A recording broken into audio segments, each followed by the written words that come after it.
iniciais, então eu vou passando eles, que tomam tempo, que aí dá tempo do pessoal entrar. Perfeito. Essa. Tá bom, então. Respeito aos que chegaram no horário, né? Eu acho que a gente também, em respeito a eles. Né? Que acordou cedo, né? É.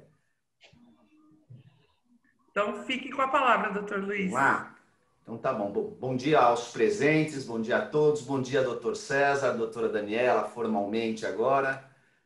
Para nós aqui, a 39ª subseção, é uma honra ter a presença de ambos aqui para nos transmitir um pouco de conhecimento, dialogar.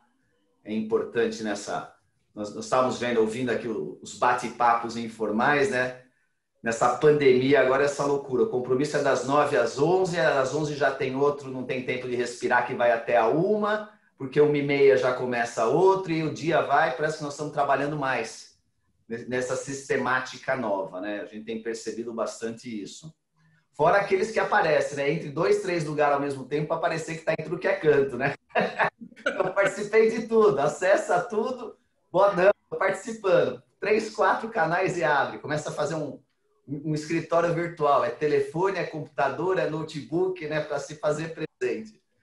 Mas não tem eficiência em nenhum. Mas para nós é um prazer aqui. Nós estamos aqui nessa semana jurídica virtual que nós estamos tentando fazer pela primeira vez aqui. Graças a Deus está sendo um sucesso. Temos ouvido falar muito. Hoje começa com essas duas feras, vamos assim dizer, de direito de família, e vai se estender com uma próxima palestra. E à noite, hoje, nós vamos ter uma atração especial. Nós vamos ter uma ministra do TST, falando um pouco sobre a pandemia no TST, e logo em seguida uma nova palestra sobre direito de família, um grande amigo nosso, o Dr. Maestro. E depois uma atração musical. Vamos fazer aqui a moda das lives, né? Então nós vamos ter uma live, 3 apresentações musicais com sorteio de livros. E amanhã, quando se encerra a nossa semana jurídica, é o sorteio de uma pós do Damásio. Então já ficam todos convidados aí que quiserem participar, ver o Instagram da subseção, que tem o regulamento lá, como é que participa. Aos que dependem de certificado de horas ou mesmo querem um certificado de participação, eu pediria que fizessem a inscrição no nosso site, porque o nosso controle para a expedição de certificados está no site. Então, é importante que seja feita a inscrição para este evento de agora. Enquanto eu vou falando aqui, ganhando tempo, vocês podem fazer a inscrição. Também, quem tiver inscrito, além do certificado, através de uma parceria da OAB São Bernardo com o Damásio, automaticamente vai ter direito a um curso de extensão que o Damásio está oferecendo. E também a referência é a lista a inscrição pelo nosso site. Queria aproveitar também a pedido da nossa Comissão de Cidadania e Ação Social, que agora em agosto, como nós não conseguimos fazer os eventos presenciais, eles fazem um trabalho para uma comunidade carente, e em outubro, no Dia das Crianças, são entregues 200 brinquedos, doces, vestimentas e livros didáticos. Então, quem tiver condições, quem puder, durante o mês de setembro, passar na subseção e deixar uma doação, seja de doces, seja de um brinquedo novo ou usado em bom estado, um vestuário, um livro didático, nós agradecemos como subseção e essa comunidade carente com certeza fará a diferença. Então, gostaria de aqueles que puderem. No mais, doutor César, doutora Daniele, espero que tenhamos... Espero não, tenho convicção, não tenho esperança, tenho convicção que teremos uma grande palestra e desejo sucesso a todos e estou aqui acompanhando, tá, Tânia? Eu fico quietinho, mas eu fico acompanhando, tá? Obrigado a todos. Obrigada. Pode se comandar. Obrigada, doutor. Obrigada mesmo. Eu queria iniciar a minha fala dizendo que é uma grande honra poder participar como presidente da Comissão de Direito e Família, né, por ter tido aí a oportunidade que você me deu e parabenizá-lo pela idealização desse evento. Está sendo assim maravilhoso. A Semana Jurídica a gente tem tido palestrantes sensacionais, todas as comissões empenhadas realmente aí em trazer o melhor para todos os advogados. E parabéns para você, porque sem essa idealização nós não teríamos essa oportunidade. Gostaria de agradecer por terem aceitado o convite, a doutor César, meu amigo, doutora Daniela, minha amiga, que assim os considero, né? Pessoas com extrema capacidade jurídica, já têm acompanhado a gente em outros eventos, já tiveram presentes em outras oportunidades, e se Deus quiser vão continuar, porque é um grande prazer tê-los aqui. Vocês passam, assim, muito conteúdo para todos nós. E quando a gente fala que vai fazer evento com vocês, só recebo elogios pela escolha. Então, são pessoas realmente que a gente admira demais. Muito obrigada. A doutora Daniela, lá na Comissão de São Paulo, né, como secretária, também tem feito um trabalho muito bacana, da qual eu também sou membro. E o doutor César, lá na IPD, que também tem acompanhado mais de perto pela pós de família. Muito obrigada. Eu queria agradecer aos membros da comissão, já temos vários membros aqui já presentes. Sem eles, sem o apoio deles, a gente também não conseguiria organizar tantos eventos, né, como temos feito, e fazer com que realmente a roda aí virtual girasse. Queria agradecer a Tamires, que às vezes eu esqueço, mas ela é uma pessoa que nos dá um suporte sensacional, né? Tá sempre nos ajudando e a gente vai aprendendo aí junto como fazer. Tamires, muito obrigada. E agradecer a todos os participantes e vou apresentar rapidamente os nossos palestrantes, para quem não os conhece. Fizemos aqui uma bem resumida currículo deles, né? O doutor César Calopeghini é doutor em Direito Civil pela PUC, mestre em Função Social do Direito pela Faculdade Autônoma FADISP, especialista em Direito do Consumidor, na experiência do TJ da União Europeia e na jurisprudência espanhola pela Universidade de Castilha-La Mancha, Toledo, Espanha, especialista em Direito Civil pela Instituição Toledo de Ensino, especialista em Direito Civil e Processo Civil pela EPD, graduado em Direito pelo Centro Universitário da Faculdade Metropolitanas, professor da Rede de Ensino Luiz Flávio Gomes, professor da Escola Paulista de Direito, professor da pós-graduação de Direito Universitário Mackenzie, professor visitante em curso de pós-graduação Lato Sensu,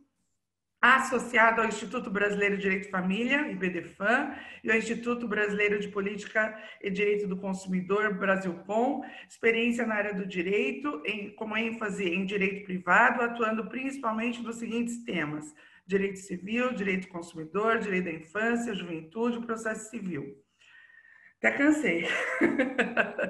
A doutora Daniela de Carvalho Mucilo, graduada pela Faculdade de Direito da Universidade Presbiteriana Mackenzie, especialização em Direito de Família e Sessões pelo Centro de Extensão Universitária, mestrado em Direito das Relações Sociais pela PUC, especialista em Direito Civil Comparado pela Escola di Specializzone da Itália, diretora da IBDFAM São Paulo, coordenadora acadêmica da pós-graduação em Direito de Família e Sucessões do Damásio Educacional São Paulo, professora convidada de Direito Civil para o curso de pós-graduação Direito Civil Lato Sensu no Mackenzie, professora de Direito Civil e pós-graduação em Direito de Família no Damásio Educacional, secretária da Comissão de Direito de Família e Sucessões da OAB de São Paulo, palestrante e advogada. Queridos, eles vão apresentar para nós um tema direitos reais e seus efeitos no direito de família. Fiquem à vontade. Acho que vocês iriam começar falando sobre a posse, herdeiros e posse, e eu quero ouvi-los. Boa sorte, boa palestra. Desculpa, eu esqueci um recado importante, me perdoem, o mais importante. Doutor César e doutora Daniela, nós estamos criando um canal de YouTube da subseção e nós gostaríamos de deixar disponível todas as palestras da Semana Jurídica. Eu gostaria de pedir vossas autorizações para colocarmos. Mais que autorizado, presidência. Autorizado também, prazer. Obrigado, porque o importante é realmente nós vemos como divulgar os que não tiveram condições de participar ou estão em outro evento, né? Então, obrigado. Já, só antes de passar a palavra, queria agradecer a meu amigo e presidente da subseção de Diadema, Dr. Fernando Duque Rosa, que está aqui nos prestigiando. Desculpa a interrupção, mas foi uma falha nossa. Obrigado. Podem... Eu não vi. Obrigada, doutor Fernando. Querido. Doutora Thelma, doutora Tânia, desculpa. Aproveitando que já houve essa emenda, eu posso desejar boas-vindas? Por favor, doutora Carmela. Né, como diretora aqui da casa, né, vice-presidente da casa, mulher, advogada, também gostaria que, antes de qualquer coisa, desejar boas-vindas ao doutor César Carlo Pellini, doutora Daniela de Carvalho, muito bem-vinda à 39ª subseção. É uma honra muito grande receber colegas que são doutores, principalmente da PUC, né, de São Paulo. Sejam muito bem-vindos. A Advocacia de São Bernardo agradece pelo prestígio e pela honrada presença de ambos.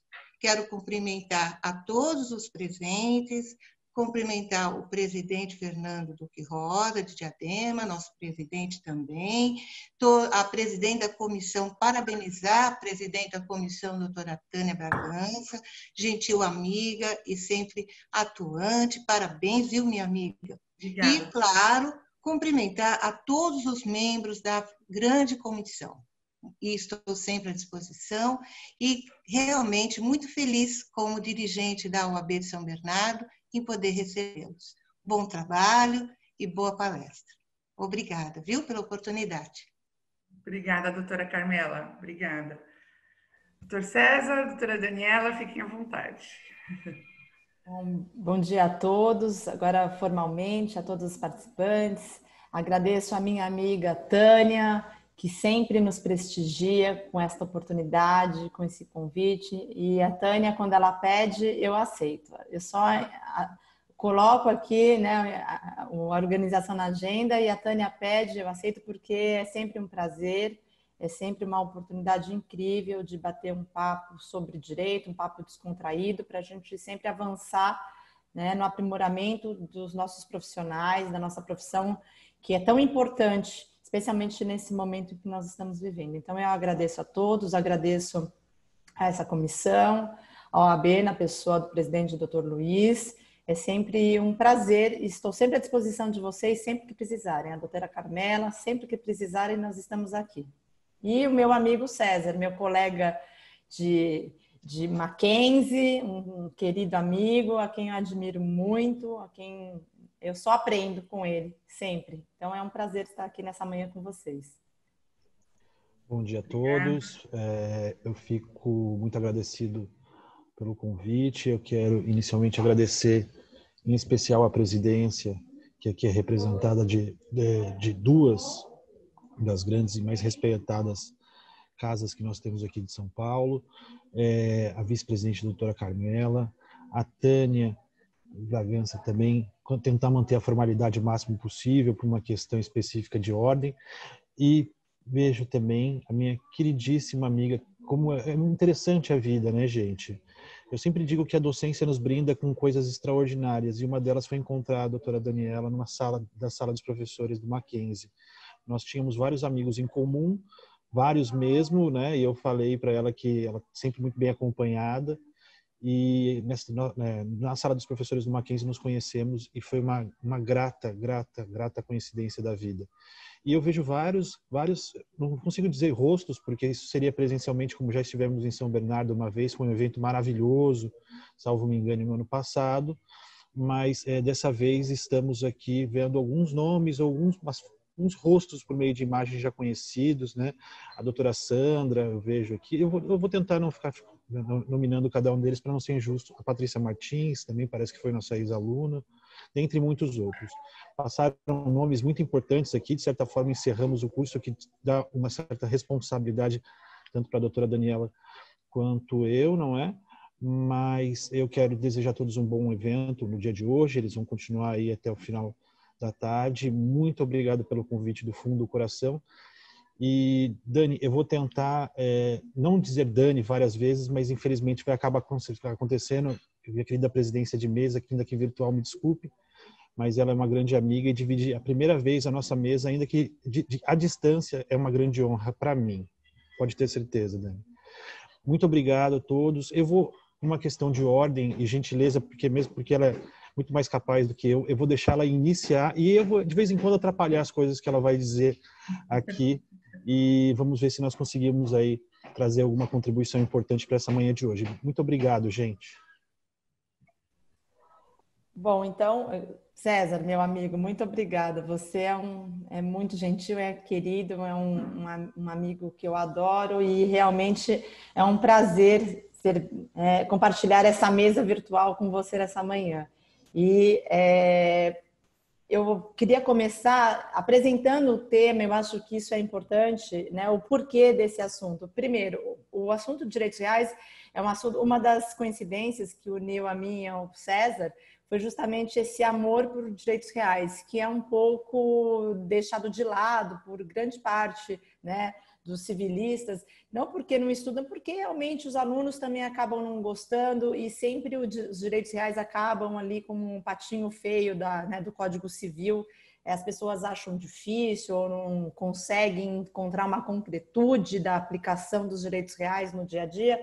Então, por esse amor comum, né, César e eu, nós resolvemos trazer esse tema aqui à pauta até para desmistificar um pouco e como que ele pode ter uma intersecção tão importante com o direito de família, que é um tema também muito grato ao César e a mim.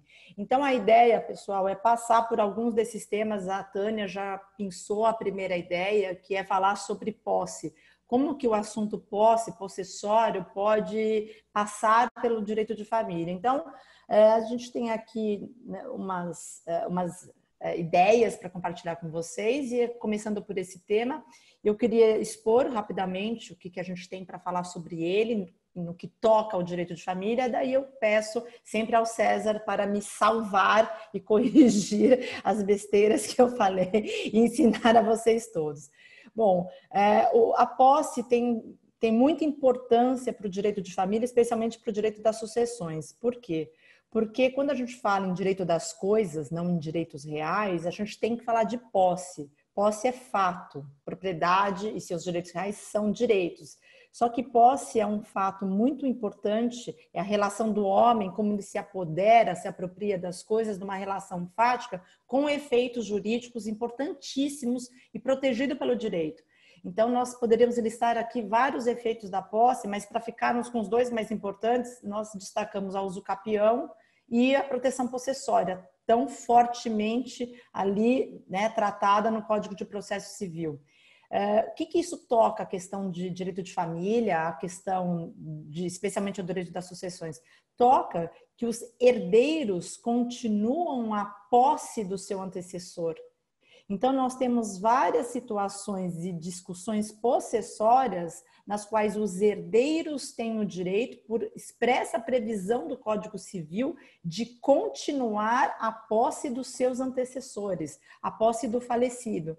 Então, basicamente, nós podemos ter as ações possessórias intentadas pelos herdeiros, tão logo o seu antecessor, né, falece. Então, eu tenho uma ação de reintegração de posse, de manutenção de posse, interdito proibitório, que são chamados interditos possessórios, os remédios possessórios. Os herdeiros, até por conta do princípio da Saisine, imediatamente, automaticamente, têm legitimidade para propor qualquer dessas ações possessórias que seria proposta pelo seu antecessor. Então, vejam, isso tem um impacto muito importante, porque estes herdeiros não precisam esperar o fim do inventário que se dá com a partilha, porque pode demorar muito tempo. E, mais do que isso, se eu estiver falando de mais de um herdeiro, de vários herdeiros, isso pouco importa. Cada herdeiro tem legitimidade para sozinho defender o seu quinhão possessório. Por quê? Porque o quinhão, a minha parte do todo, é uma ficção jurídica. Se eu digo que eu sou um herdeiro que tenho 1/5 da herança, é uma ficção jurídica, porque onde está localizado o meu 1/5 da herança? Então, para eu defender essa minha parte da herança, eu tenho que ter legitimidade para sozinho defender toda a coisa para justamente assegurar esse meu quinhão. Então, veja que o legislador ele atribuiu um poder muito importante aos herdeiros que se revestem nessa condição fática de possuidores para sozinho ou em conjunto, numa situação de composse, defenderem a posse. E a eles é dada toda a ação, todos os remédios possessórios, os 3 remédios possessórios, reintegração de posse, manutenção, interdito proibitório, que, aliás, especialmente nessa questão de direito das sucessões, a reintegração de posse, se vocês forem pesquisar, é uma ação muito utilizada pelos herdeiros para retomar imóvel, especialmente em situação de famílias recompostas. Aquele imóvel deixado pelo falecido pai, hoje habitado pela companheira do pai, que não é mãe dos herdeiros. Então, vejam que é uma situação absolutamente comum. E aí, muitas vezes, esses herdeiros propõem uma ação de reintegração de posse para retirar aquela companheira sobrevivente do imóvel que antes era habitado junto com os seus pais, com o pai falecido.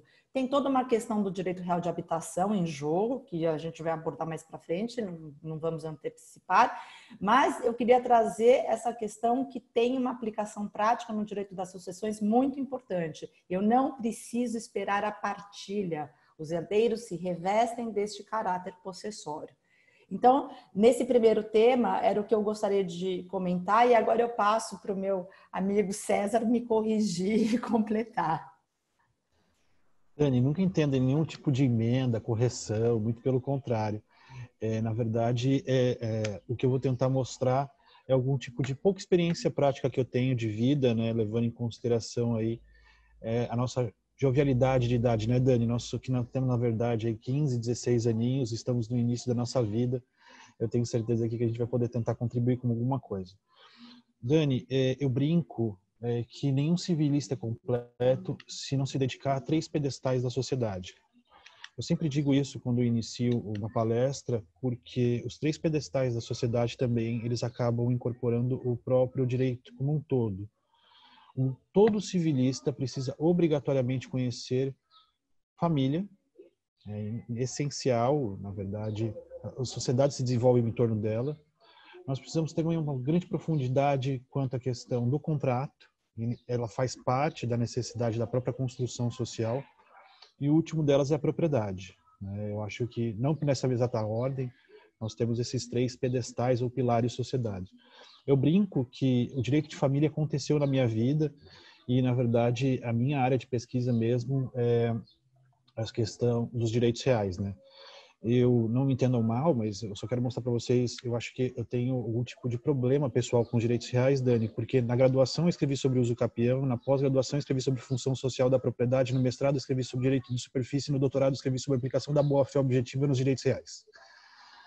Então, basicamente, a minha vida gira em torno do tema propriedade. E aí, pela densidade, talvez, do tema, Dani, eu falei assim, não, tem uma coisa legal que se chama direito de família, vamos dar uma dosificada nisso.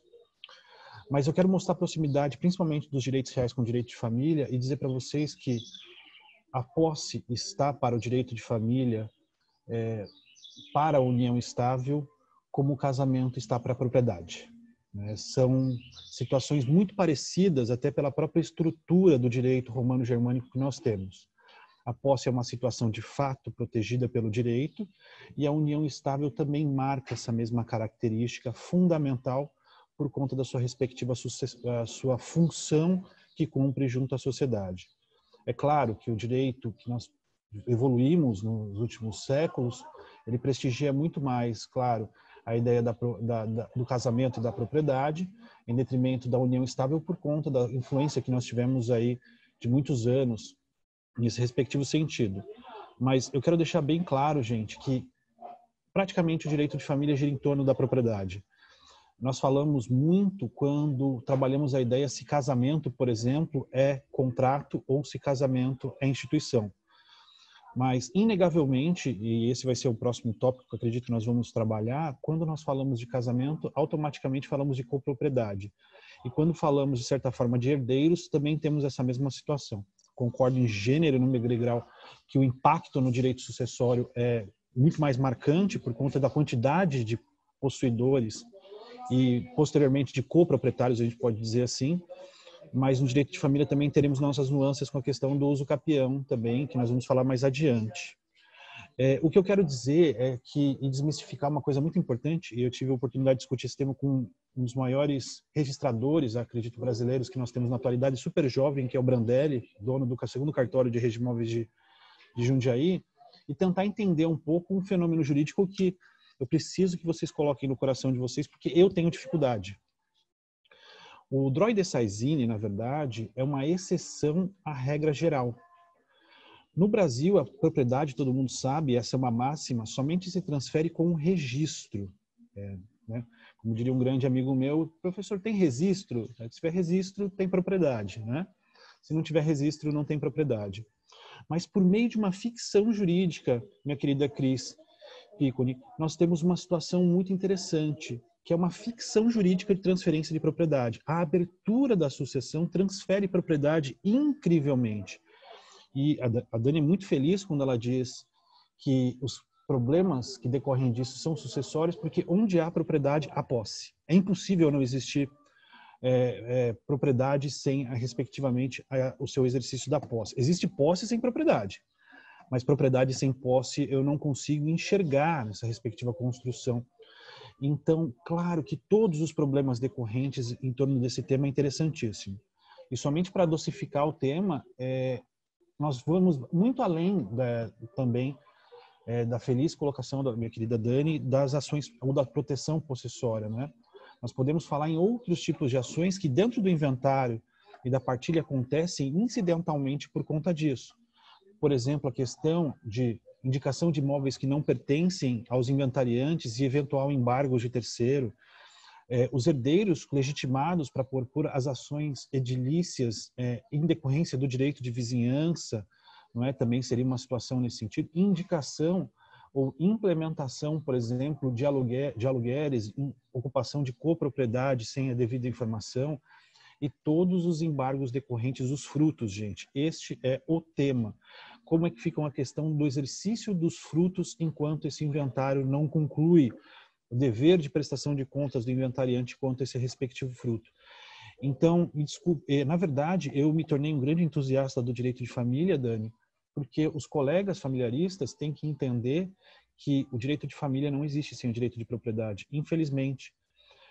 Somente para vocês poderem entender, vocês veem processos de inventário o tempo inteiro. Não percebemos procedimentos de ausência ao tempo inteiro, não porque as pessoas não somem, é porque as pessoas não têm patrimônio. As pessoas que somem no Brasil, e os números dos ausentes é uma coisa extraordinária no Brasil, então os procedimentos de sucessão provisória abertos são pouquíssimos, porque as pessoas que acabam sumindo no Brasil sem deixar vestígio, não é? Ou os casos de morte presumida com ou sem declaração de ausência são poucos, quando essas pessoas tiverem patrimônio. Mas se vocês forem ver os números dos desaparecidos, tanto é que tem uma lei federal que trabalha a questão da política nacional dos desaparecidos, vocês podem perceber que os números são galopantes. As pessoas, como regra geral, inventariamos, sim. E inventariamos por quê, minha querida Dani? Porque há patrimônio a ser partilhado. Se não há patrimônio a ser partilhado, as pessoas simplesmente abrem mão desse caminho. E diga quem nunca viu um inventário na frente. É tão fatal quanto a própria existência da vida, como diria meu querido Chaplin. Então, eu acho que esse primeiro ponto, não é muito importante vocês entenderem. O diálogo existente entre o direito de família e não o negacionismo dos direitos reais. E esse é um convite que eu faço a vocês, apesar de ser um direito denso, um direito complexo, e envolve muitas das vezes a atividade notarial e registral, que é, na verdade, uma atividade complexa, um mundo próprio de normas, a corregedoria, estados regulamentando questões idênticas de forma diferente. O primeiro cartório de São Bernardo de registro imóvel trabalhando o registro de um jeito e o segundo cartório de um outro jeito. Esse é o desafio do bom advogado, esse é o desafio que nos é colocado aqui pela frente. Então, acredito que esse seria um primeiro ponto, Dani, que eu poderia contribuir, ainda que de uma forma muito marginal que você colocou, mas fico muito feliz de poder tentar mostrar para vocês, pelo menos nesse primeiro momento, a importância e o diálogo existente entre a posse e a propriedade frente ao direito de família. Perfeito, doutores. Realmente a gente se depara constantemente com esse tipo de situação e muitas vezes isso é bem difícil para que a gente consiga achar soluções. E aí começamos a nos deparar com os problemas e, enfim, por isso é importantíssimo esse assunto. Se a doutora Daniela não tiver mais nenhuma colocação nesse tema, nesse ponto, eu queria Eu já só passar. queria Tânia, assim, que o César falou no ponto. Ele fez essa relação, essa analogia.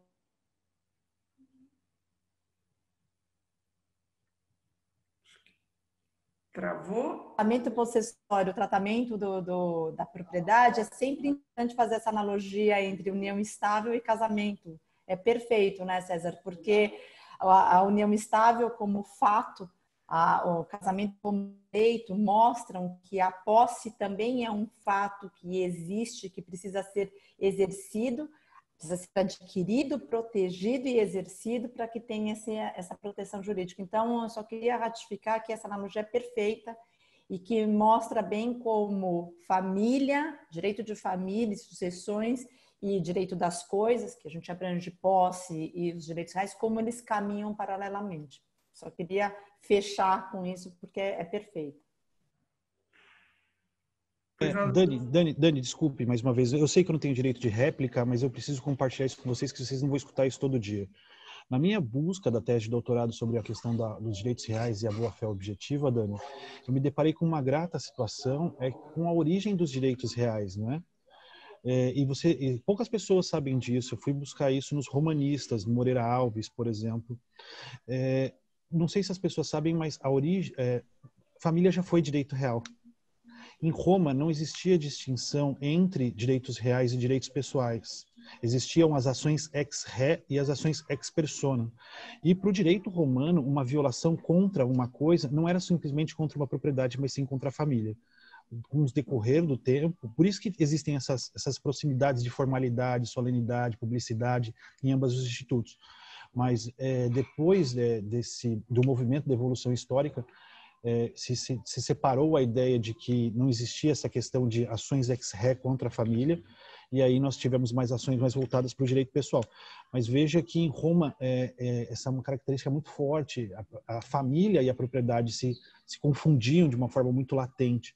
Então, por incrível que pareça, o direito de família já foi direito real. Não estou dizendo que a família era um desdobramento do direito real, diz que também foi direito real.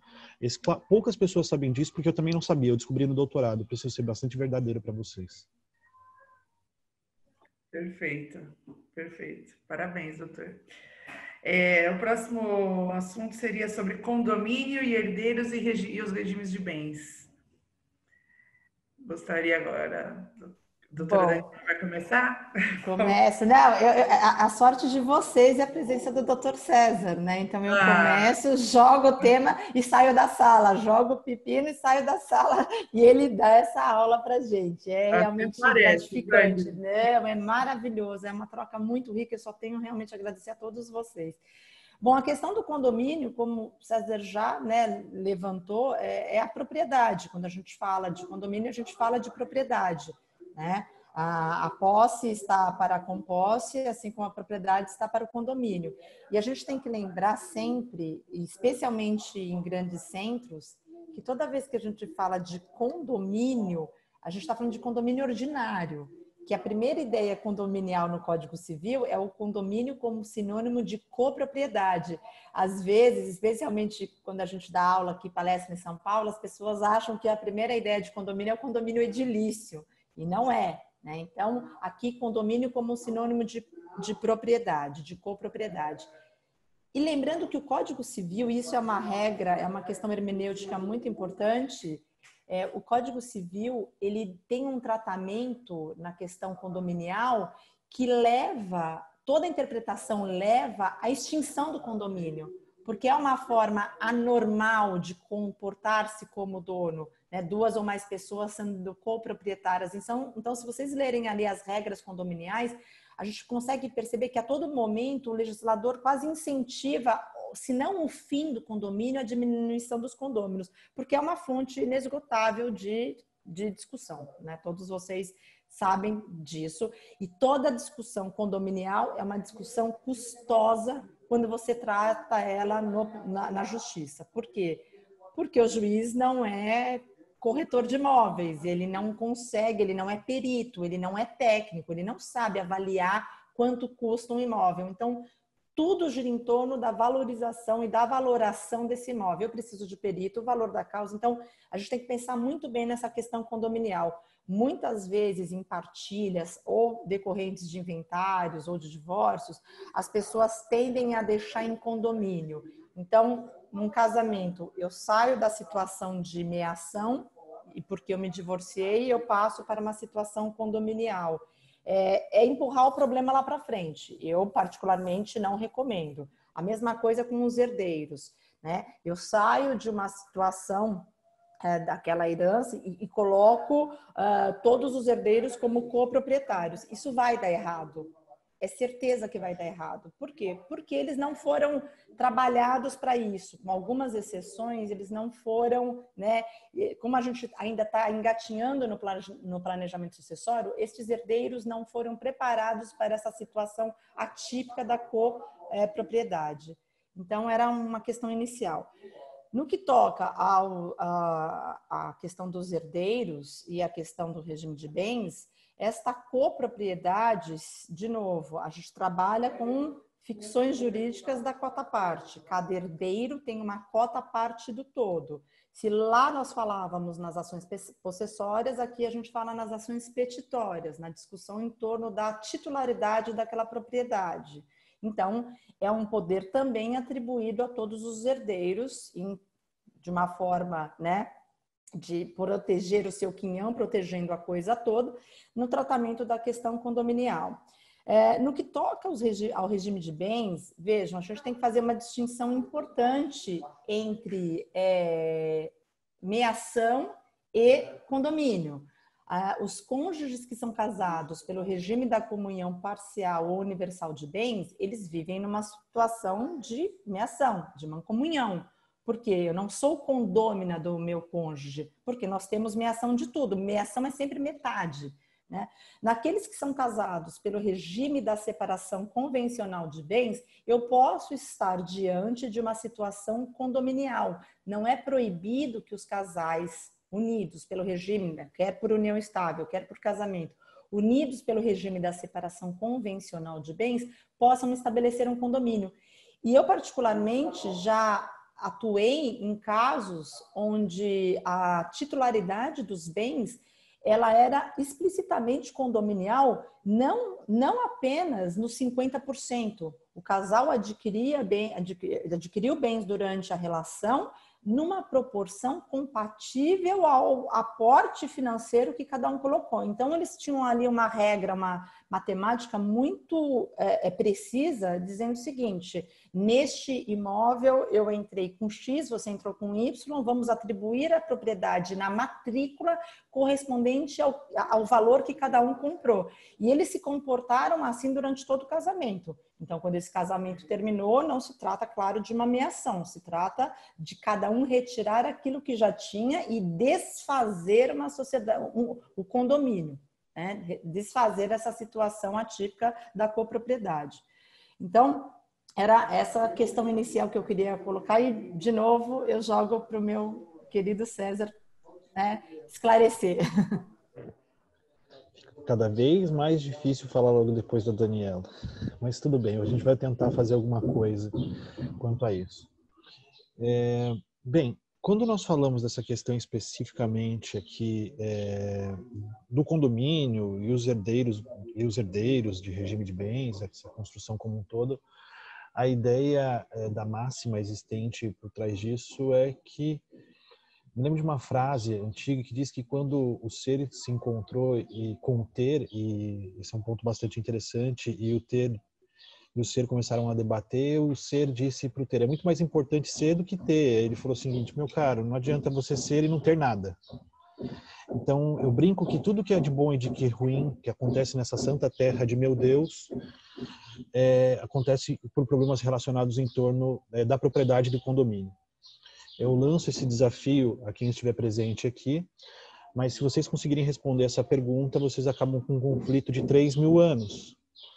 Se vocês conseguirem responder para mim quem que é o proprietário de Jerusalém, vocês acabaram com um conflito histórico, né? Esse é um ponto. Ah, professor, não é um problema de propriedade. Claro que é um problema de propriedade e de condomínio, Dani, porque, na verdade, tem a dúvida de saber de quem que é, se pertence aos judeus, se pertence aos muçulmanos, se pertence aos cristãos. Digo mais, é uma questão de copropriedade, porque colocaram todos os símbolos religiosos da história, basicamente do Ocidente, do Meio Oriente do Oriente, uma boa parte do Oriente, no mesmo lugar. Então, existe a necessidade da arte da convivência. E conviver, nós sabemos muito bem, não é uma coisa das mais simples, e vários problemas decorrem dessa questão. E todos eles muito bem abordados pela Dani, e eu tenho alguns outros desafios interessantes por conta disso, né? Eu gosto de dizer que a beleza do Brasil, eu acho que, de certa forma, é a sua universalidade e as suas várias realidades, né? Eu não posso generalizar nada no Brasil por conta das singularidades regionais, né? Existem determinadas formas de você poder tentar reequilibrar essa ideia da propriedade dentro do próprio regime de bens, né? Esse é um ponto que, para mim, é de uma lucidez estratosférica. Dentro da modalidade de regime de bens, nós conseguimos fazer algo muito próximo do que a Dani colocou para nós, de um equilíbrio nessa ideia de copropriedade, ainda que decorrente de uma possível ameação. E é tão difícil essa situação, Dani, você conhece muito bem esse regime de bens, conhecido regime da comunhão, da participação final nos aquestos, que por várias vezes o legislador fala meação, mas não pode ser meação por conta da própria natureza jurídica do regime da participação final nos aquestos, né? Eu acho extraordinária essa modalidade de regime de bens. Eu acredito que ela funciona muito bem, talvez no sul da Noruega, possivelmente, mas dentro da realidade brasileira, desse mundo que nós estamos falando, nós temos uma construção, muitas das vezes, ainda infelizmente patriarcal, ao qual, infelizmente, os homens tendem a ter aquela situação de provedor econômico e as mulheres verdadeiramente aí, provedoras do lar. E essa realidade é mais próxima do que a gente acredita, muito mais próxima do que a gente acredita, que muitas das vezes os nossos ciclos de amizade não representam isso, mas essa é a realidade ao qual nós temos, né? Eu me lembro da feliz palavra da professora Marilena Diniz, que ela não é exemplo simplesmente de vida, né, minha querida vice-presidente? Ela, na verdade, é a PUC em pessoa, muitas das vezes, por conta da história que ela tem dentro da Pontifícia Universidade Católica, com aquela simpatia, 7 horas da manhã, segundas-feiras, dando a sua aula do mestrado. E ela sempre dizia que, na verdade, analisando por trás de outros elementos, ela é muito importante, mas família é valor. E nós precisamos, muitas das vezes, tentar entender qual que é a mensagem que nós temos da organização patrimonial dentro dessas respectivas construções. É possível mitigar ou tentar diminuir o impacto dessa ameação ou dentro dessa outra forma de distribuição patrimonial dentro do direito de família e das sucessões? Existe. Mas da mesma forma que foi feito com as capitanias hereditárias quando do Brasil, que dividimos aí em tantas capitanias, a mesma forma é trabalhada a questão patrimonial dentro das famílias. Nós não nos preocupamos antes e simplesmente na hora de dissolver essa propriedade comum, que nós podemos dizer, ou essa comunhão de bens por meio de meação, muitas das vezes, simplesmente temos uma guerra. E o maior desafio disso, a Dani felizmente também citou isso, a própria legislação brasileira não permite que nós tenhamos aí, principalmente para efeitos sucessórios, uma autonomia privada plena. Nós temos aí as limitações por trás da construção da legítima, nós temos as limitações do Pacta Corvina, e muito por conta de que a sucessão, de acordo com o artigo 5º da Constituição Federal, é um direito fundamental. Mas, às vezes, eu tenho grandes problemas com a ideia do planejamento sucessório, mas também tenho grandes problemas com o seu respectivo desdobramento por trás dessa possibilidade ou não de prosseguimento de uma discussão judicial de anos. Então, eu acho que o grande desafio é a gente tentar entender quais serão os próximos passos dessa respectiva construção. doutora Daniela. Eu só queria colocar rapidamente que a gente ainda no Brasil tem muitos problemas, porque as pessoas aqui têm o hábito de construir na propriedade dos outros, né? Então, filhos que constroem na propriedade do casal, do pai, da mãe, e aí depois divorcia e aquilo ficou, e pessoas que constroem na propriedade da atual companheira que não divorciou ainda do marido, ex-marido de fato, né? E aí isso começa a complicar cada vez mais. Mas, doutora Daniela, por favor. Eu até, Tânia, vou pegar gancho nessa sua colocação, que é super pertinente, tem tudo a ver com a nossa manhã, com o nosso debate, que é falar dessa situação que é, na verdade, a acessão. Isso que você colocou é o problema da acessão, que é uma forma de aquisição de propriedade imobiliária.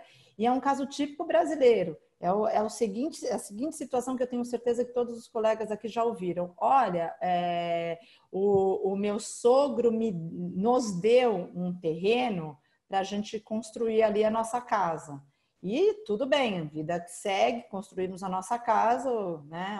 O casamento acabou e agora a pergunta é: vamos partilhar a casa. E a resposta é: não, a casa é do sogro. Por quê? Porque tem lá um princípio, que é o princípio da cessão, que presume que tudo que se construir ou plantar no solo presume-se pertencer ao proprietário do solo.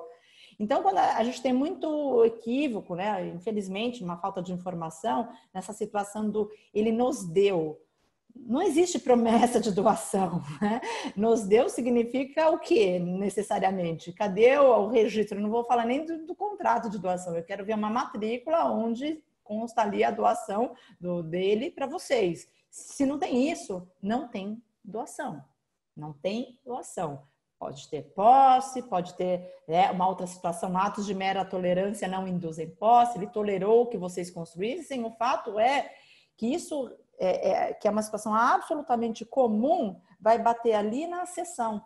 E a regra, a proteção está toda com o titular do terreno, do imóvel. E você tem todo um trabalho, toda uma discussão dentro do divórcio para provar por A mais B que aquela construção foi erguida por você. E como é que você prova isso?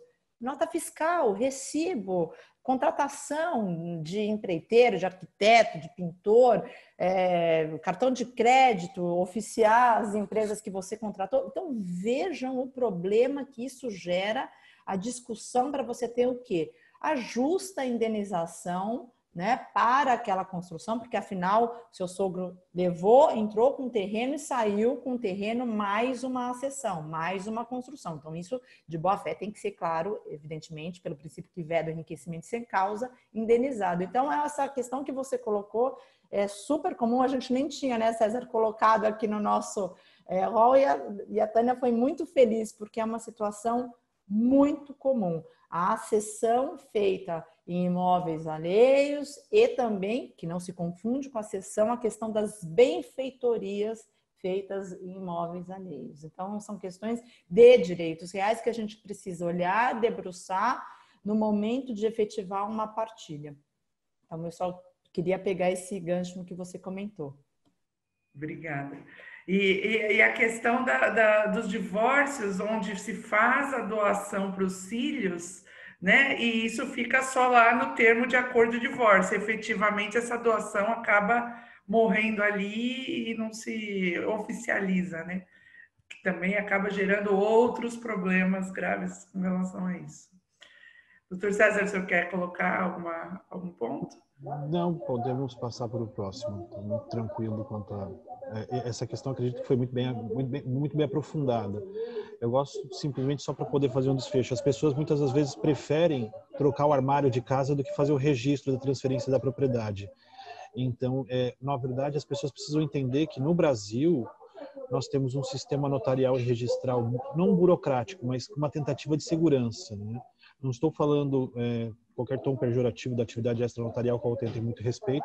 Era uma das instituições que, de acordo com várias pesquisas, é uma que tem maior confiabilidade dentro de todas algumas outras instituições, mas nós trabalhamos um sistema bifásico registral e notarial. E para se comprovar propriedade no Brasil, obrigatoriamente nós precisamos de registro, a não ser pelas duas exceções históricas, que é Nós já falamos de uma delas, a questão da abertura da sucessão e da uso capião, que pode ser arguída até mesmo em matéria de defesa. Então, as pessoas precisam entender que a questão relacionada aos desdobramentos registrais e notariais são essenciais para o mantenimento da propriedade, para a questão da questão das accessões, das questões específicas da segurança jurídica estabelecida dentro das relações sociais. E esse é um recado difícil de dar muitas das vezes por conta da cultura mesmo, né? Nós temos, e também a Dani falou e a Tânia falou muito bem, existem falsas verdades que são ditas que muitas das vezes repetidas parece que são verdades, mas não são.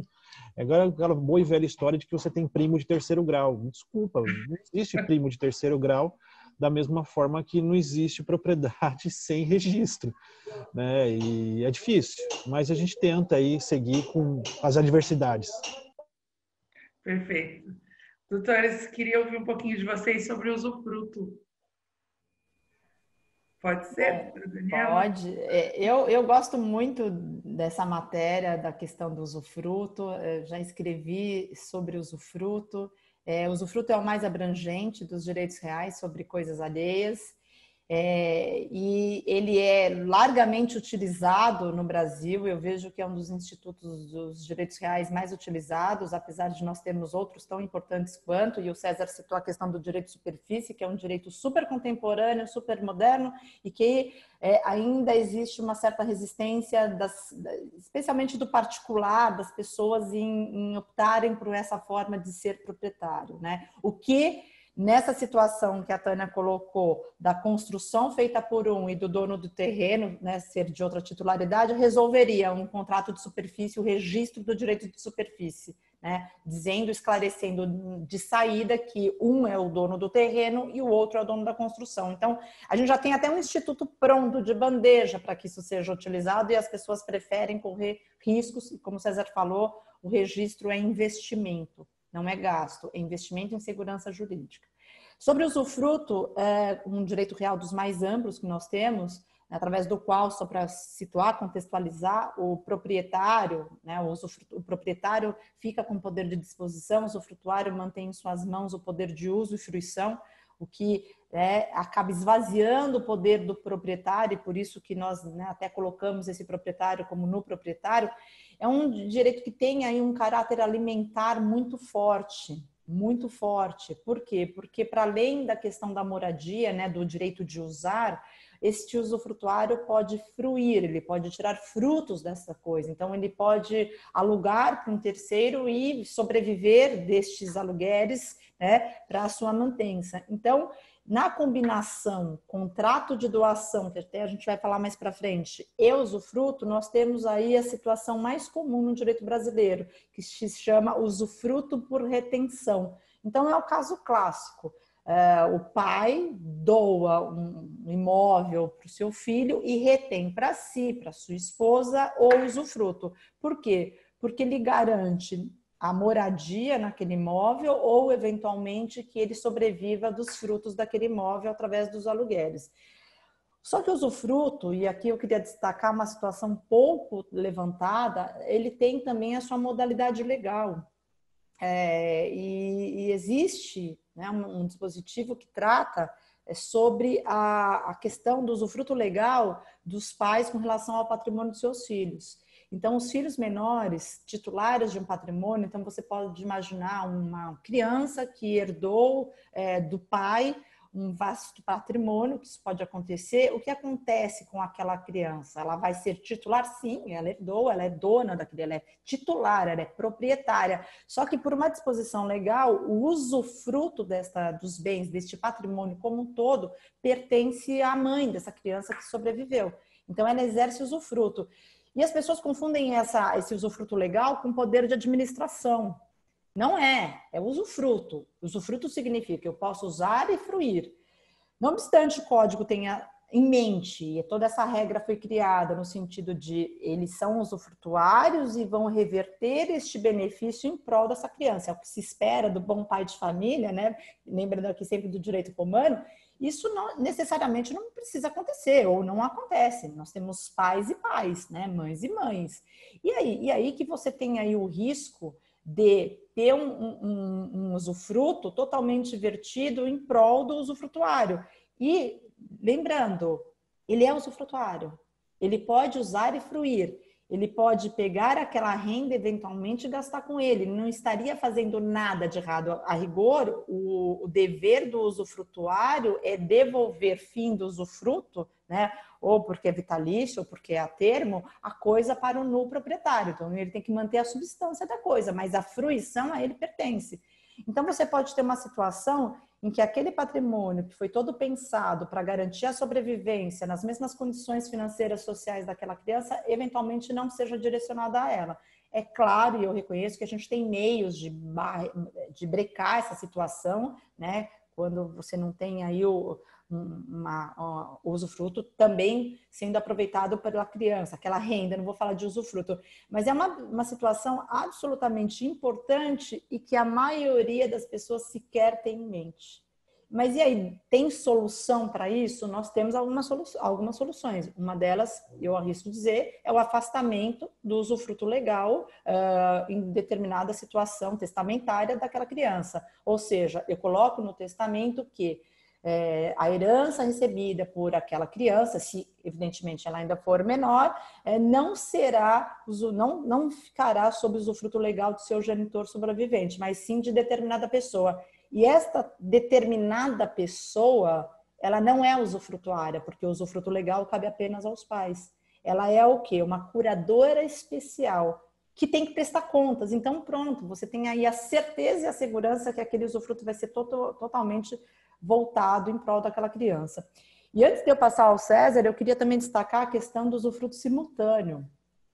O Código Civil brasileiro proíbe o usufruto sucessivo. Aliás, ontem eu até li uma matrícula que falava sobre venda do usufruto, uma matrícula antiga, e até eu guardei porque me chamou muito a atenção. O Código Civil brasileiro proíbe o usufruto sucessivo. O direito de usufruto é um direito inalienável. Eu não posso transferir, ele é no máximo vitalício, mas ele é inalienável, que significa dizer que falecido usufrutuário, os poderes de usar e fruir consolidam-se nas mãos do nulo proprietário. Mas é possível que a gente tenha o cuidado de estabelecer o direito de acrescer, se eu estou diante de uma situação de usufruto simultâneo. Especialmente é algo para se pensar quando o usufruto tem este caráter alimentar, que no Brasil, acredito que 90% dos casos de usufruto sejam com este caráter alimentar de sobrevivência, de subsistência do usufrutuário. Então, se eu estou diante de um usufruto simultâneo, onde são vários os usufrutuários, é o condomínio sobre o usufruto, eu posso estabelecer entre eles um direito de acrescer, à medida que cada um destes usufrutuários faleça, aos outros caberá acrescer a eles essa redistribuição do quinhão daquele usufrutuário falecido, garantindo a estes sobreviventes sempre a totalidade do uso e da fruição. Porque numa regra normal, numa regra geral, se eu estou diante de um usufruto simultâneo, com o falecimento do usufrutuário, o nulo proprietário traz de volta, pega, toma o uso e a fruição, restando o usufruto apenas naquela parte do usufrutuário sobrevivo. Então, era uma questão inicial que eu queria colocar sobre o usufruto. É engraçado que falta até ar, quando você vê a Dani falar sobre o usufruto, de tal a profundidade dela nesse respectivo tema. É engraçado, Dani, que eu vou tentar... Eu vou nem tentar não falar sobre usufruto, porque o tema foi praticamente exprimido, não sobrando mais nenhuma gota do suco, mas as pessoas de vez em quando no Brasil falam que não existe planejamento sucessório, E essa é uma máxima que nós tem, e todos que nós vamos, quando ele existe, ele é nulo de pleno direito. Já escutei isso várias vezes, Mas existe sim, existem várias técnicas e ferramentas possíveis de planejamento sucessório, as previstas na legislação, e que acabam não batendo naqueles dois pilares que nós falamos dela, E o usufruto é a maior ferramenta delas. Fatalmente, eu acredito que a grande distinção dela frente a outras ferramentas é que, diferentemente, por exemplo, de outras ferramentas de planejamento sucessório, como por exemplo a constituição de uma empresa, A ideia é que ela evita o pacta corvina. Na verdade, a propriedade já te pertence. Você simplesmente, muitas das vezes, tem que aguardar o lapso temporal para a consolidação da propriedade. Essa é uma das visões do usufruto, né? Dani, eu uma vez perguntei para o ministro Moreira Alves, enquanto assistente dele, por que não foi retirada a anticrese dos direitos reais, né? E ele falou assim, olha, direito real só pode fazer os que estão previstos na lei, e diferentemente dos direitos possessórios que você tem a ampla possibilidade de realização. E o usufruto legal existem vários tipos, o usufruto como regra geral existem vários tipos de restrições e muito bem colocadas pelas regras.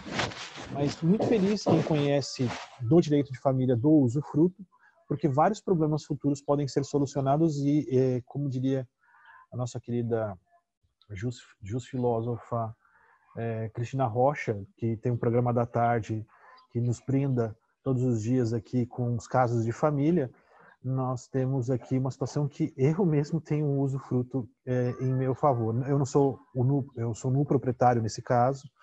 Eu sou filho do segundo casamento do meu pai. Eu tenho 2 irmãs no primeiro casamento e ele fez um planejamento sucessório extraordinário, né? Na verdade, o que ele fez? Por ser o segundo casamento dele, eu sou o filho... Dani, eu consigo ser fresco 2 vezes, porque eu sou o filho caçula do primeiro casamento do meu pai e filho único do segundo casamento do meu pai. Então, eu nunca tinha dito isso para você, mas eu consigo ser nojento 2 vezes. Então, o que acontece? Meu pai, para uma forma de solução de planejamento sucessório, já sabendo que poderiam haver problemas lá na frente, fez um testamento de cunho meramente declaratório. Ele já tinha esvaziado o patrimônio dele, porque ele sabia que iria falecer, ele já tinha tido um infarto que deixou ele um minuto morto, e o médico havia dito para ele que se ele continuasse fumando, ele ia morrer em 2 anos, ele ainda continuou fumando. Não fumem, gente, não faz bem. Mais 5 anos. E ele, sabendo desse estado de saúde dele, sabendo das 2 filhas do primeiro casamento, ele fez, na verdade, uma doação, quando eu tinha 9 anos de idade, para mim, da numa propriedade, e usufruto vitalício para minha mãe. Por quê? Porque no testamento, ele sempre fez um testamento de cunho declaratório, dizendo que já havia deixado na partilha anterior 2 imóveis para cada uma das minhas irmãs. Então, na verdade, era algo como se fosse um inventário negativo, de certa forma, para dizer que não existiam dívidas e que, de certa forma, já tinha feito um planejamento sucessório em vida. Em tese, ele poderia ter feito isso, Dani, se a gente sabe que em tese não, mas a essência da necessidade da colação é, na verdade, o reequilíbrio da herança.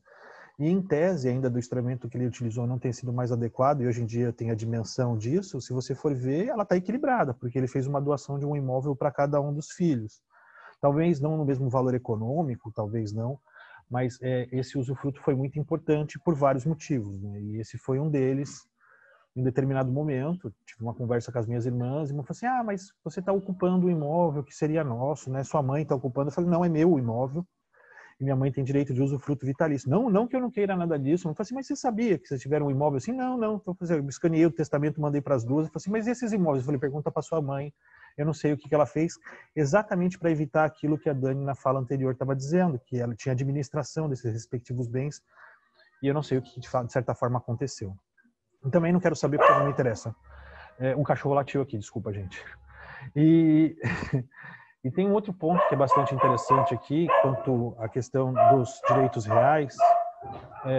reais, é que, existe um rol, né? E esse rol podem ser várias formas de direitos reais. Ao lado deles, nós temos uma outra fórmula, para mim, que é muito interessante, do usufruto, que é o próprio direito de superfície, com uma natureza jurídica muito menos assistencial, como muito bem foi colocado, mas com uma natureza jurídica contratual, que as pessoas esquecem, mas que substituiu as antigas enfiteuses, né? Que também é uma outra ferramenta que bate muito na nossa porta, diariamente, em determinadas regiões do Brasil. E o importante é saber que não importa a modalidade do direito real aplicado, o usufruto ele é, de certa forma, mais amplo, inegavelmente, mas todos eles devem cumprir uma função social. Esse que é o ponto mais importante. E cada um deles, de acordo com a sua respectiva feição, deve ser analisado de acordo com a sua essência. Então, quando você pega a Dani falando sobre o usufruto e entendendo qual que é a natureza jurídica e qual que é, respectivamente, seus desdobramentos, você consegue entender a sua respectiva profundidade e a sua aplicação prática como forma de planejamento sucessório. Esse é o ponto.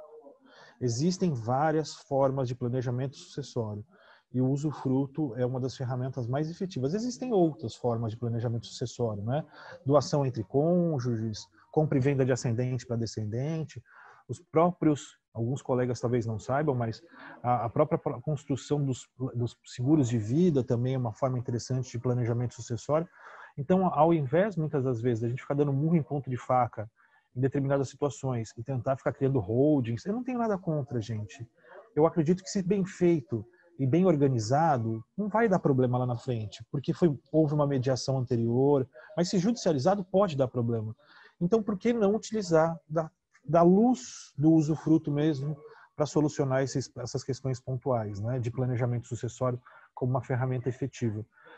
Só um detalhe, viu, gente? O usufruto, muitas das vezes, ele vai ser instituído por meio de doação ou por meio de testamento. Ele pode ser ele pode ser instituído de forma principal, como exceção acontece na prática, não é? Ou como uma ferramenta acessória incluída numa cláusula testamentária ou numa cláusula decorrente de um contrato de doação. Esse é um ponto bastante interessante. Mas quando eu falei com o Dani, é verdade, a gente combina as coisas de vez em quando antes de conversar, eu falei, o usufruto vem muitas das vezes junto com 3 cláusulas importantes, que são as cláusulas de incomunicabilidade, empenhorabilidade e inalienabilidade. Isso é muito importante, gente, por conta dos impactos que nós temos. A obra, acho que mais importante do mercado, é do professor W. Jabel Maluf, professor da Faculdade do Largo São Francisco, e tem um livro desses 3 pontos, desses 3 Is, né? Incomunicabilidade, empenhorabilidade e inalienabilidade, que é quase um trava-línguas, mas é muito importante o operador da área do direito da família e das sucessões conhecer esses 3 itens, e não simplesmente eles, mas um ponto que a Dani acabou colocando aqui para nós e os frutos, por exemplo, de uma cláusula de incomunicabilidade? Eles se comunicam? Eles não se comunicam? Então, um advogado que atua na área de direito de família e sucessões precisa ser um profundo conhecedor do instituto, do usufruto, tendo em vista a sua natureza jurídica assistencial, tendo em vista a sua natureza jurídica altamente relacionada com o direito de família. É ordem do dia para quem mexe com o direito de família das sucessões. Não, os outros direitos reais também, mas talvez mais incidental. O usufruto, com certeza, é o rei dos direitos reais dentro aqui do direito de família e de sucessões. Perfeito, perfeito, doutora. Doutora Daniela?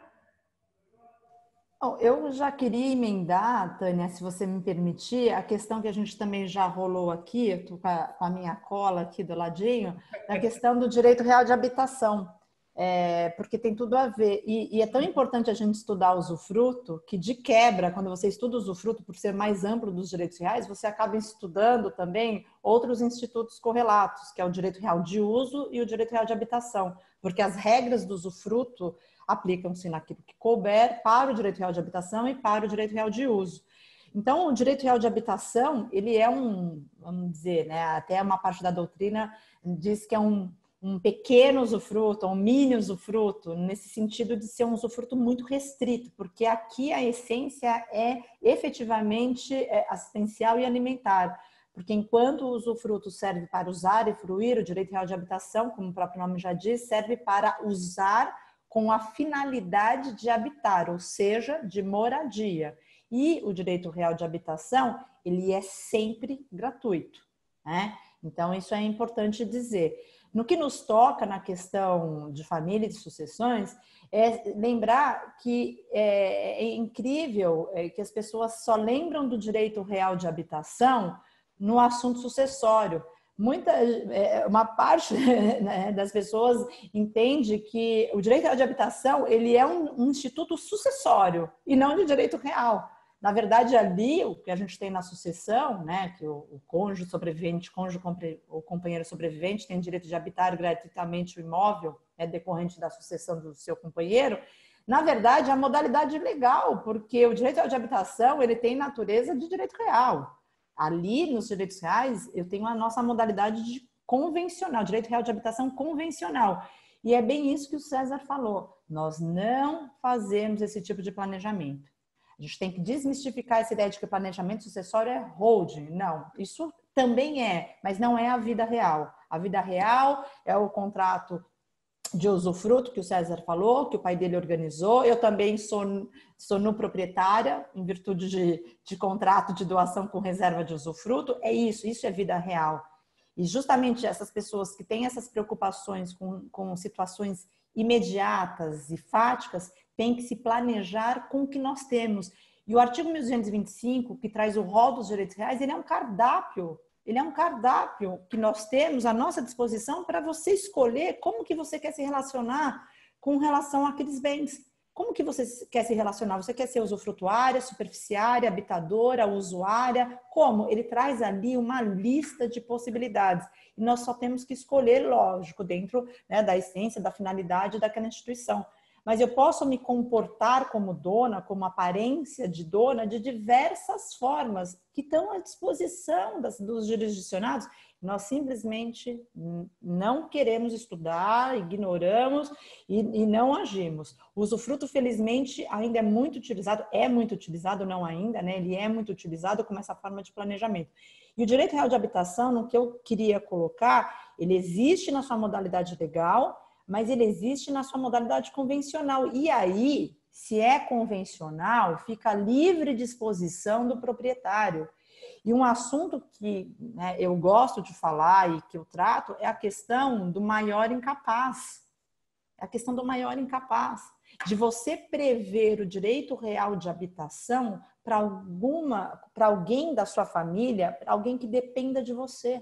Então, você fixa o direito real de habitação testamentário para determinada pessoa que você quer que habite aquele imóvel. Você escolhe o imóvel, você coloca ali uma regra, um direito real. Então, veja a segurança jurídica nisso. Veja a segurança jurídica. Que aquela pessoa ou aquelas pessoas, porque o direito real de habitação também possibilita a habitação simultânea, para que aquela pessoa, independente de ser coerdeira, de terem outros herdeiros, ela poderá habitar gratuitamente aquele imóvel. Não se esqueçam, o direito real de habitação tem como natureza jurídica um direito real sobre coisa alheia. A coisa não pode ser, pelo menos não, né, toda ela, do habitador.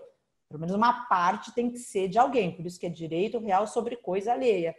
E é uma modalidade incrível de você trazer proteção, tem esse caráter alimentar, assistencial para alguém que dependa de você. E aqui eu me lembro especialmente do maior incapaz. A gente tinha até um projeto de lei falando sobre isso. A possibilidade de estender o direito de habitação legal também para os filhos maiores incapazes, né? Os curatelados. Então, ele é muito... o direito de habitação ele é muito amplo nesse sentido de trazer essa proteção e a segurança jurídica. E eu deixo aqui, então, na esteira do usufruto, também a utilização do direito real de habitação como uma forma imediata, simples, real, né, de planejamento sucessório. Impressionante. Mas como conhece direitos reais sobre coisas alheias é impressionante, né? E a dimensão dos direitos reais de coisas alheias e os seus respectivos desdobramentos. O artigo 1225 verdadeiramente é um rol. A gente sabe que existem outros direitos reais que não aqueles estabelecidos por ali. É uma grande discussão se o rol é típico, se o rol não é típico, se o rol é taxativo ou não é taxativo. Mas a ideia da garantia do direito real ela é fundamental, né? Tanto é que o Palmeiras, quando foi fazer um novo estádio, ele utilizou o direito real de superfície sob o argumento de que é difícil confiar, não estou falando de todos, claro, mas não é difícil confiar em dirigente de futebol. Então, se houvesse um direito real de direito de superfície durante 30 anos, ele lá estaria e o direito dele seria de certa forma respeitado. O direito real de habitação, para mim, eu brinco que é a joia do Nilo quanto à questão específica do direito sucessório. Aberta a sucessão, havendo aquele... eu vou ser muito sincero, talvez eu esteja chovendo no molhado, porque foi o que me sobrou, por conta da Dani. Mas eu vou tentar falar sobre algumas visões que eu tenho desse instituto no ambiente da cadeia sucessória. E também especialmente da sucessão legítima. Claramente existem formas de ser feito, mas eu tenho alguns posicionamentos que são particularmente pessoais do direito real de habitação. Eu sei que alguns colegas aqui são profundos conhecedores do direito das sucessões, mas lembrem-se, gente, o direito real, para mim, estabelecido quanto a essa formalidade é somente para efeitos de direitos das sucessões, a não ser que seja feito realizado de uma forma convencional, e aí você pode falar da sua aplicação no direito de família. Sim, eu escuto todo santo dia. Eu me divorciei, eu tenho um direito real de habitação sobre o imóvel do meu ex-cônjuge, então não vai ter, porque não é assim que funciona esse instituto. Apesar de ser basilar, eu quero dizer para vocês que dentro do direito sucessório, esse instituto, para mim, ele trabalha o que o professor Edson Luiz Fachin, muito antes de ser ministro, já defendia no seu livro Teoria do Patrimônio Mínimo. Para mim, ele garante o mínimo existencial, não é? Essa é uma finalidade muito importante. Com certeza, o direito fundamental de moradia. Vocês podem perceber que eu sou da escola do direito civil constitucional, inegavelmente, por conta, acho que até da minha própria construção filosófica, de convivência.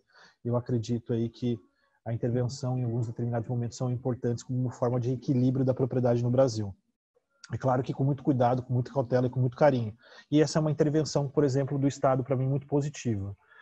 Eu sei que essa é uma outra confusão, mas é muito interessante. Eu conheço o posicionamento firme do professor Mário Delgado, que esteve com vocês aqui antes, mas para mim, por conta dessa ideia que eu tenho por trás do mínimo existencial, ainda que não exista uma previsão legal no Código Civil, diga-se de passagem, tanto o cônjuge e o companheiro, pela unificação dos direitos sucessórios, tem direito real de habitação. O STJ também já repetiu isso algumas vezes. Mas o mais legal, Dani, e eventualmente a gente sabe que isso pode dar problema, principalmente por conta de rinhas realizadas por conta da abertura da sucessão e daquela ideia inicial que nós começamos da copropriedade, é a ideia que o direito real de habitação, para mim, está muito próximo da ideia de domicílio, né? Porque nós podemos ter outros outros imóveis, mas aquele é da única natureza, é assim que a legislação daquela mesma natureza a se inventariar. E talvez as pessoas não tenham dimensão do que significa a palavra domicílio, porque se predem ao vocábulo latino, do latim mesmo, né? Domicilium significa residência, mas esquecem que a origem etimológica da palavra é domus, não é? E domus não existe somente no latim, existe também no hebraico e no aramaico, eu sempre gosto de dizer isso. E aos mais religiosos do estudo da Bíblia sabem que a palavra domus aparece algumas vezes, acho que umas 2.000 vezes na Bíblia, só isso. E domus significa lugar sagrado, não necessariamente um lugar específico, essa é a visão bíblica que é a da palavra domus. Mas para mim, domicílio é um lugar sagrado e muitas das vezes esse direito é muito mal interpretado e não analisado dessa respectiva forma. Eu vi discussões dizendo, por exemplo, se você só tem direito real de habitação, você não pode tirar nenhum tipo de provento desse respectivo imóvel, se vira. Ah, não, mas eu sou uma professora de inglês, aposentada, eu preciso trabalhar para poder pagar pelo menos o condomínio do apartamento. Não, você não pode fazer aula particular nessa sua casa, isso está fora da amplitude do direito real. Mas espera lá, gente. Olha a diferença da natureza jurídica, do direito de superfície, do usufruto, que são só direitos reais de gozo, do direito de superfície, da servidão, do usufruto, do uso e da habitação. Quanto mais você vai restringindo, de certa forma, é claro que ele deve ser adstrito a essa construção. Não sei se a Dani concorda comigo, mas eu sou super a favor da tipicidade dos direitos reais. Inegavelmente, é impossível falar numa contratualização dos direitos reais, da mesma forma que é impossível falar de uma contratualização assim, na essência do direito sucessório. Vejam mais uma vez um ponto de intersecção entre as duas situações. O direito sucessório, impossível sua contratualização a não ser por meio do testamento. Os direitos reais, a sua contratualização a não ser por meio da tipificação.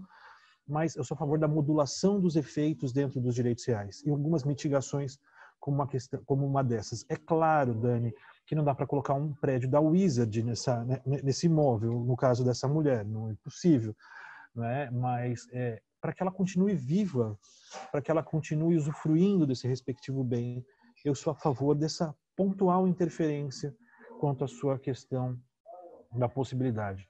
E assim, eu acredito que essa é a ideia que nós temos que ter por trás do direito. A gente não estuda o direito pelo que ele é, mas eu aprendi que nesse transcurso do tempo a gente tem que estudar o direito para perceber para que ele serve. Isso me torna, pelo menos, uma pessoa melhor e tenta fazer com que os institutos se tornem melhor. E essa é uma missão que a Dani tem muito mais que eu, a cadeira dela, onde nós dividimos lá. O nosso curso é Direitos Reais, e eu já ficava feliz de ser ela dando as aulas de Direitos Reais por conta da competência. E depois eu fico com responsabilidade civil, olha que coisa, né? Estranha. Eu fico com responsabilidade civil, nós dividimos as turmas dessa forma, mas eles vêm todos apaixonados pela Dani. Ai, a Dani, coisa linda. E agora dá para entender, nós nunca tínhamos dividido uma mesa, e eu vejo que nós temos alguns pontos de intersecção que são maravilhosos, um pensamento muito alinhado, e talvez seja por isso que eu me sinto tão abraçado quando as turmas saem dela e acabam vindo para mim, ou vice-versa, com esse diálogo. E a Tânia simplesmente me fez a gentileza dessa manhã de hoje aqui, poder me brindar, não é? E brindar a todos com esse caminho interessantíssimo. Eu acredito que a propriedade e todos os seus desdobramentos cumprem uma função importante, e cabe a nós, como todos os operadores do direito, pacificar esses conflitos, né? Me perguntaram esses dias para que serve o direito. Eu digo, a nossa função é a pacificação social. É essa que é, de certa forma, a nossa missão de fé e de vida. Quando o médico defende a vida, nós tentamos defender a pacificação social. Isso não significa que não seja violento, né, Dani? Infelizmente, a forma de pacificação social do direito, ela é violenta. Quando uma alienação fiduciária em garantia no segundo leilão, a gente sabe que a coisa é bem difícil lá de se sustentar, mas aos que, de certa forma, e um tom até de devolver a palavra a Dani, eu quero deixar para vocês aí que abra o coração, perceba a importância dos direitos reais, estudem direito notarial, estudem direito registral com profundidade, porque essa é, na verdade, uma das bases do direito civil, e não há propriedade sem família. Vocês viram os pontos de intersecção que a Dani colocou aqui para nós, eles são muito próximos entre si. Então, as pessoas têm que entender que direito real não é só propriedade. Direito real é muito mais do que só propriedade e posse. Tá bom, gente? Muito obrigado, Dani, por você ter me devolvido a palavra. Eu não sei se eu estou me despedindo antes da hora e quem manda a largada, eu não sei, mas eu acredito que tem outras falas importantes aqui. Obrigado pela acolhida, obrigado pelo convite, Dani. Uma honra poder dividir mesa do seu lado, muito feliz mesmo do coração. Tânia, muito obrigado. E aos presidentes aqui presentes, a doutora Carmela, vice-presidente, e todos os demais colegas que me deixaram a liberdade de conversar com vocês hoje, eu fico muito feliz.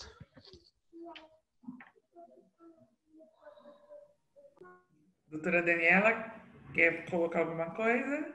Eu só posso agradecer a gentileza, a amizade que eu já sabia que eu tinha, que eu poderia desfrutar do meu querido César, e dizer que vocês viram, né, o quão profundas são as colocações dele e como a gente aprende, como nós somos brindados por questões que vão além do que a lei nos traz. Então, eu só posso agradecer, César, sua amizade, sua gentileza. É, assim, um prazer aprender com você, estar aqui essa manhã, na nossa primeira, espero que, né, a primeira de várias, de muitas futuras mesas de palestras, e eu só posso agradecer também a Tânia por ter promovido esse encontro. E, de novo, né, desafiar a todos, isso que o César falou no início é fundamental, a base das nossas relações sociais, jurídicas, é a propriedade, a família e os contratos. Então, estudar propriedade é estudar, acima de tudo, todos os direitos reais, porque é o mais abrangente dos direitos reais, é o único direito real sobre a própria coisa. E desmistificar essa ideia de que direito real é chato, é difícil, é complexo. Não é, ele está embaraçado com a nossa própria vida, com a nossa própria situação familiar e sucessória. E ele tem ali regras muito bem organizadas, muito bem dispostas e, de novo, né, esse cardápio que é o artigo 1225, com várias situações patrimoniais que trazem, acima de tudo, segurança jurídica.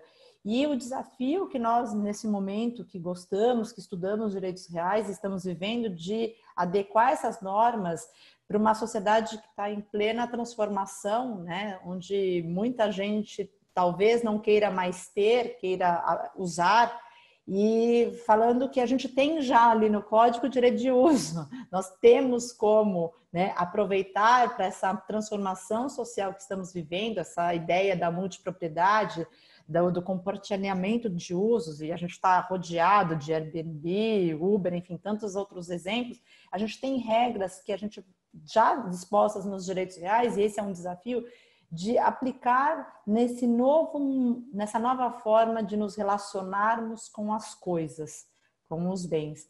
Então, é um convite a todos vocês para não desistirem, né? Usarem os direitos reais, porque eles têm ali uma fonte muito segura, muito rígida de proteção à pessoa. E agradecer a todos vocês, agradecer, né, eu estou vendo aqui alguns colegas também pela oportunidade. Eu ficaria aqui ouvindo o César falar e batendo esse papo com vocês, nossa, né, pela manhã. Mas eu sei que todos nós temos, né, outros afazeres, outros compromissos, mas foi um prazer. Queria deixar um beijo para a Cris também, eu vi a Cris passando por aqui, um beijo, Cris, e a todos os colegas que nos deram aí a possibilidade desse aprendizado, desse debate. Eu, pelo menos, aprendi muito aqui, sempre com o César. Obrigada, César, e obrigada, Tânia, a todos vocês. Meu Deus, que aula! A gente fica até sem fôlego. Doutores, nossa, fantástico. Eu acho que fica aqui já um pensamento para a gente montar um curso sobre isso, porque eu acho que tem muita coisa para a gente aprender, né? Passando aí pelo usufruto em vida, depois desse planejamento sucessório. Enfim, eu acho que tem bastante assunto realmente, a gente tem que se dedicar um pouco mais a ele, e diante da importância e das situações realmente que a gente vive hoje no Brasil, né? Então, fica já o convite para que a gente possa... Ô, Tânia, posso te interromper, porque você falou isso do curso? Há uns 2 anos, 1 ano e meio, eu lancei e fui muito bem, né, recebida pelo professor Rodrigo da Cunha Pereira, lá no Damásio, com quem eu tenho a honra de coordenar a nossa pós-graduação em família. E eu lancei o desafio para o Rodrigo, falei, Rodrigo, vamos montar uma aula de família, direitos reais, família e sucessões, porque eu adoro direitos reais e, lógico, puxei a brasa para minha sardinha. E o Rodrigo sempre, né, muito antenado, falou assim, monta, vamos fazer um projeto, propus isso lá no Damásio, vamos fazer um projeto piloto dessa aula. Se o público responder bem, gostar, a gente mantém ela na grade. Se não gostar, esquece, Daniela, mas topamos a ideia. A aula foi um sucesso. Os alunos gostaram, porque viram nos direitos reais, nessa intersecção, a possibilidade de continuar a atender as demandas de família e sucessões. Seria mais ou menos um pós-venda. Então, eu fiz a partilha e agora eu organizo essa questão patrimonial também do meu cliente ou dos meus estudos. Então, fica aí lançado, né, César, essa ideia do curso. Eu já topo. Nem fui convidada, mas já topo. Que ótimo. Então, doutor César, doutora Daniela, vamos organizar isso com certeza, porque eu achei assim fantástico e muito mais abrangente do que a gente possa imaginar, né? E essa parte prática todos nós precisamos. Então, já fica o convite. Eu queria agradecer imensamente vocês pela brilhante exposição. Todos aqui somos muito gratos por poderem compartilhar tudo isso com a gente. Muito obrigada mesmo. Eu queria destacar a presença da doutora Sandra, minha vice-presidente de comissão, presente, que não a vi no começo, a doutora Cristina, secretária. Queria destacar a presença da doutora Luciana Leite, juíza da Vara de Família de Santana, do doutor Orlando Marcos, da nossa comissão lá de São Paulo, doutor Marcos Tosi, doutor Érico, presidentes de comissões aqui, e todos os demais integrantes, pessoal da comissão. Queria só agradecer ao doutor César pela intermediação com o doutor Mário Delgado, que nos deu a palestra de ontem. Foi o doutor César que intermediou esse convite. Muito obrigada, doutor César. Hoje à noite teremos aí um assunto bem assim gostoso com o doutor Maício, que seria o Direito de Família 4.0, para a gente encerrar os eventos na Semana Jurídica com um assunto bem atual e mais reflexivo. E contar com a presença de todos nas nossas lives musicais, porque nós estamos aí a semana inteira organizando isso para que realmente possa trazer momentos aí de descontração para os colegas. Amanhã ainda temos mais eventos. E queria agradecer a doutora Carmela, que também esteve aqui presente com a gente o tempo todo, e ao doutor Luiz, nosso presidente de subseção. Doutor Luiz, queria passar a palavra para o senhor para para encerramento. Agradecer a doutora Melis, também presente aqui. Obrigado, Tânia. Bom, como previsto, tem... Fantástico, a gente vê pelos comentários aqui. Eu sou suspeito de falar, doutor César e doutora Daniela, porque a minha vida profissional e atuante na advocacia é o direito imobiliário. Então, a gente trabalha já com isso há um bom tempo e acompanha as agruras da falta de conhecimento das pessoas e de alguns colegas nossos, né? Eu adorei a sua comparação do armário, mas o que eu uso muito para os meus clientes, eu acabo vendo quando acontece em uns casos no escritório, eu falo, você vai comprar um carro de 20 mil reais, aí você leva um mecânico, você leva um funileiro, você leva um eletricista, você leva um amigo que conhece de carro, você leva a esposa para dar o palpite. Aí você vai comprar um imóvel de 300, 400, 500, que talvez seja o teu único patrimônio na vida, você não consulta o advogado. Você sai comprando, leva e depois você vai ver os problemas que tem. Então, realmente, eu sou suspeito. Adorei. Fantástico. A gente vê a história. Nós tivemos na terça-feira um grande amigo meu, professor do Mackenzie, de Direito Notarial e Registral, o Dr. Rubens do Carmo. Falou sobre condomínios. Então, Tânia, eu só tenho a agradecer pela essa palestra fantástica. Realmente... Tenho convicção que todos aqui ficaram satisfeitos. Fica a proposta para o curso, eu topo. Nem te pedi autorização, mas como eu sei que você é maravilhoso, topa tudo. Já está aí, já vamos lá, doutora Daniela, doutor César. Falar de direito notarial, se precisar, a gente tem o doutor Rubens, que tenho certeza também que abraça a ideia. Vamos levar isso adiante, vamos pensar assim, eu acho que é interessante. É muito bom, essa área me agrada demais. Quero me colocar à disposição também, hein? Temos certeza, todos trabalham juntos. Claro, aqui para quem poder tem disposição está sempre junto. Pode. Voltando então, né? Como eu tinha dito, só agradecer, realmente fantástico. Conto com a participação dos demais hoje à noite. Aliás, hoje à noite não, 10h45 agora nós já temos uma palestra de tributário. E depois à noite no encerramento e amanhã também. Obrigado, Tânia. Palavra sua, até porque daqui a pouco nós temos que abrir outra sala também. Isso. Obrigada, doutor Luiz. Eu queria ressaltar também que na segunda-feira teremos a nossa reunião da comissão, a 12ª reunião ordinária. Bom, enfim, a doutora Fabiana Domingues vai estar fazendo a nossa reunião, falando sobre pacto antinupcial e os regimes de bens. E todos sabemos aí o quão a doutora Fabiana é especialista nesse assunto. Então, aguardamos todos aí. Queria agradecer mais uma vez. Muito obrigada a todos pela presença, pela participação, pela oportunidade, pela sabedoria, pelos conhecimentos. Um abraço, gente. Muito então, bom. Obrigada.